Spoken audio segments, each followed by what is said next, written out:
Hi there, my name's Andy Dibben. I'm the farm manager here at the community farm, and I head up the growing operation and everything that happens here in the fields.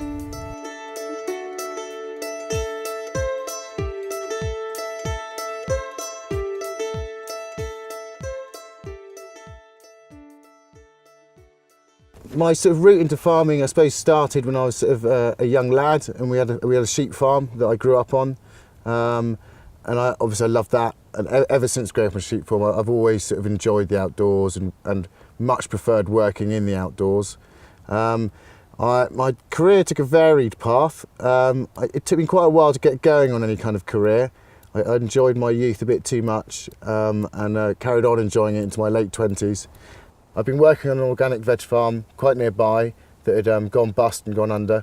I'd managed to pick up some lambing work, and then whilst doing that I was desperately looking for other farm work, which just wasn't around at the time at all. Farming wasn't doing very well at the time. And so what happened was, having a mortgage and children and a family, I had to take whatever was coming. And I was 3 days off going to work in the sandwich factory. And when Phil Horton, the owner of the Bet Food Company, our previous owners, rang me up and said he was looking for a tractor driver. So I jumped down his throat, and I think I got here in about 5 minutes from 60 miles away. And the rest just is snowballed, to be honest. So I got a job here as the tractor driver. And then as we switched over to the community farm, they were looking for a grower. And the position was offered to me, even though quite inexperienced as a grower. I always like a challenge, so I said yes straight away when it was offered, and I've been desperately trying to teach myself as fast as possible ever since. Funny enough, when I got into veg, I was much more passionate about local food. I wasn't, and this is lack of knowledge. I thought organic was important, but I thought local was the most important. I still believe that local is important, but I'm passionate about organic. I think it's absolutely crucial. My biggest selling point for organics is without a doubt the planet. If we don't adopt organic techniques, there won't be any wildlife, there won't be any topsoil to grow anything in, all food will have to be hydroponically produced, and all meat will have to exist in a lab only. We must take care of the planet to continue producing food, and it's organic techniques that do that. And also, that's about food production. Also wildlife, it's categorical how much damage chemical farming's done to wildlife, not just in this country but across the world.